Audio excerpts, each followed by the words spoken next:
നമസ്കാരം. Raf talks ഫുട്ബോളിലേക്ക് ഏവർക്കും സ്വാഗതം. വരുന്ന ജൂൺ 14-ാം തീയതിയാണ് ഈ വർഷത്തെ യൂറോ കപ്പിന് തുടക്കമാവുക. നമുക്കറിയാം, ജർമ്മനിയിൽ വെച്ചുകൊണ്ടാണ് ഇത്തവണത്തെ യൂറോ കപ്പ് നടക്കുന്നത്. ജൂലൈ 14-ാം തീയതിയാണ് അതിൻ്റെ കലാശ പോരാട്ടം നടക്കുക. ഇതിൻ്റെ ഗ്രൂപ്പ് ഘട്ട നിർണയമൊക്കെ നേരത്തെ തന്നെ അവസാനിച്ചതാണ്.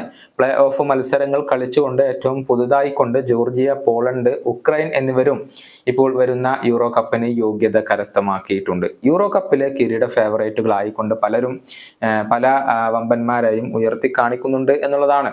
France, Portugal, England, Spain, Germany എന്നിവർക്കൊക്കെ കിരീട സാധ്യത കൽപ്പിക്കപ്പെടുന്നവർ നിരവധിയാണ്.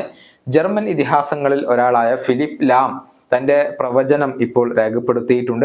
അതായത് ഇത്തവണത്തെ യൂറോ കപ്പ് കിരീടം ഫ്രാൻസ് സ്വന്തമാക്കും എന്നാണ് ഇദ്ദേഹം പറഞ്ഞിട്ടുള്ളത്. അതിൻ്റെ കാരണവും അദ്ദേഹം വിശദീകരിക്കുന്നുണ്ട്. ലാമിൻ്റെ വാക്കുകൾ ഇങ്ങനെയാണ്: ഇത്തവണ ഏറ്റവും കൂടുതൽ കിരീട സാധ്യതയുള്ള ടീം അത് ഫ്രാൻസ് തന്നെയാണ്. അതിൻ്റെ കാരണം വളരെ സിമ്പിളാണ്. അവരുടെ സ്ക്വാഡ് ഡെപ്ത് തന്നെയാണ്. 40ഓളം പ്രതിഭയുള്ള താരങ്ങൾ അവർക്കുണ്ട്. വളരെ ബാലൻസ്ഡ് ആയ ഒരു ടീം അവർക്കുണ്ട്.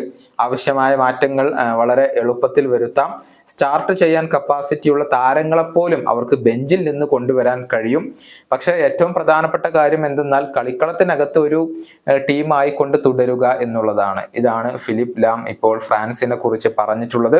2016 യൂറോ കപ്പിൽ ഫ്രാൻസ് ഫൈനലിൽ പോർച്ചുഗലിനോട് പരാജയപ്പെടുകയായിരുന്നു. പക്ഷേ 2018 വേൾഡ് കപ്പ് കിരീടം സ്വന്തമാക്കാൻ അവർക്ക് കഴിഞ്ഞു എന്നുള്ളതാണ്.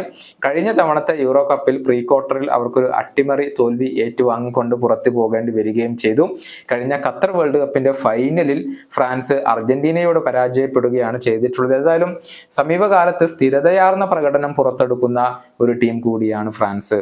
ഈ വീഡിയോയുടെ അവസാനിപ്പിക്കുന്നു. കാണാം.